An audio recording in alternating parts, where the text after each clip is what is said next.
देखिए 10 नंबर प्रश्न पर ध्यान दीजिए। जैसा 9 बताए थे सेम उसी प्रकार का 10 है, ठीक है, और उसी प्रकार का 12 भी है, 13 भी है, सब एक समान है। समझे बात? तो 10 नंबर बता रहे हैं, ध्यान से देखिए। एक मनुष्य 10,000 रुपया जो है वो इन्वेस्ट कर रहा है।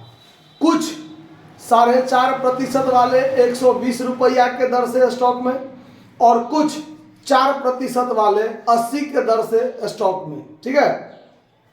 इस प्रकार उसे 450 रुपया की आय होती है। कितना आय होती है? कुल मिलाकर 450।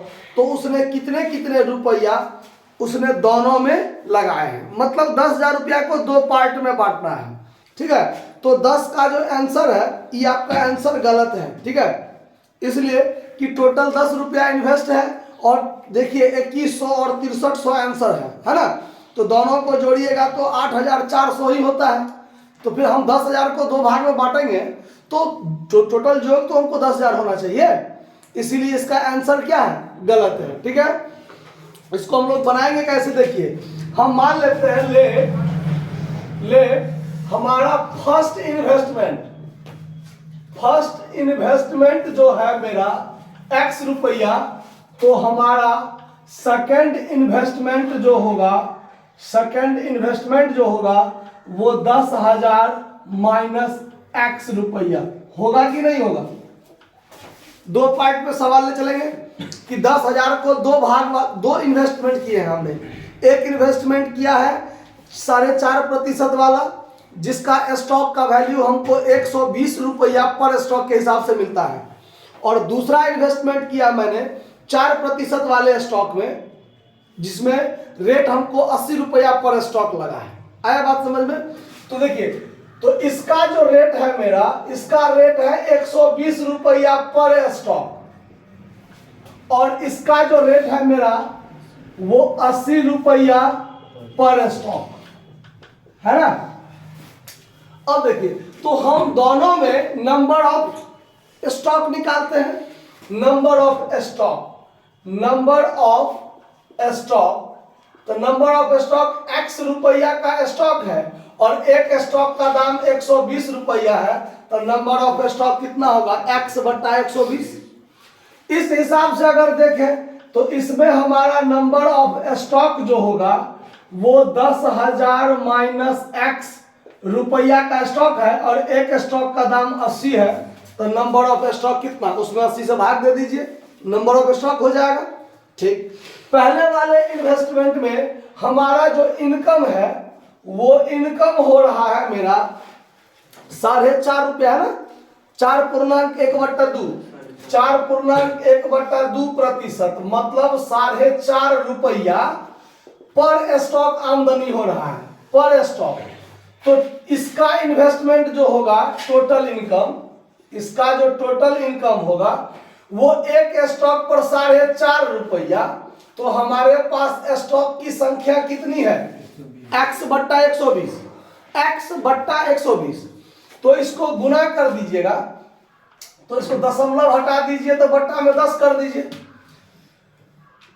अब इसको काटिएगा तब 15 से कटेगा, 15 तिया 15 8, अब तो नहीं कटेगा ना, तो 3x बट्टा 80 ये हमारा इनकम हुआ पहले इन्वेस्टमेंट पर। किस इन्वेस्टमेंट पर? पहला इन्वेस्टमेंट पर। दूसरा इन्वेस्टमेंट पर यदि हम चले तो देखिए, इस पर हमारा जो इनकम होता है वो 4%, यही है ना। दूसरा में 4%, यानी 4 रुपया पर स्टॉक हमको इनकम हो रहा है।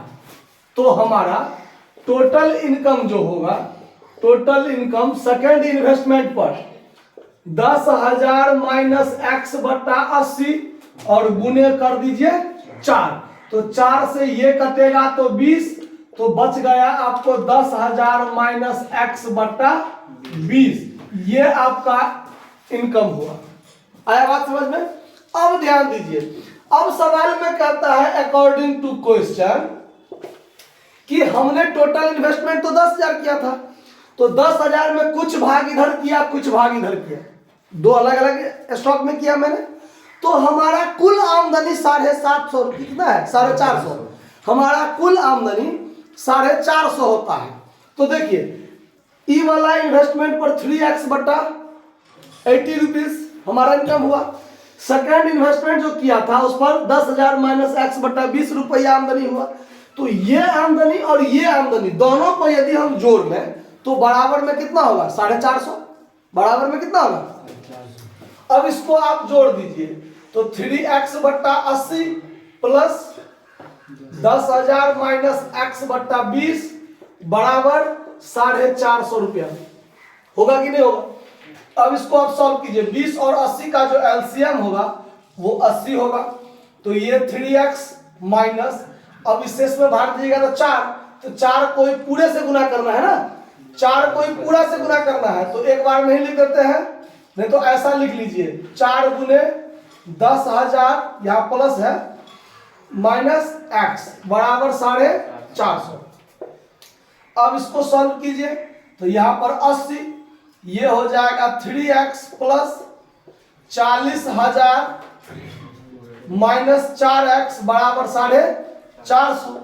अब इसमें से ये घटेगा तो x तो माइनस में होगा, तो 40,000 माइनस x बराबर, इसको इससे गुना कर लीजिए। तो इसको इससे गुना कीजिएगा तो 8 चौक 32 और 4 36,000 होगा शायद, देख लीजिए तो गुना करके 8 चौक 32 और 4 36,000 के अप्रॉक्स होगा, यही होगा शायद, देख लीजिए। तो अब इसको इधर कीजिए, इसको इधर कीजिए, मतलब x को एक तरफ रखना है ना। तो अगर हम इधर रख लेते हैं 40,000 माइनस 36,000 तो बराबर में x उधर जाके प्लस हो जाएगा।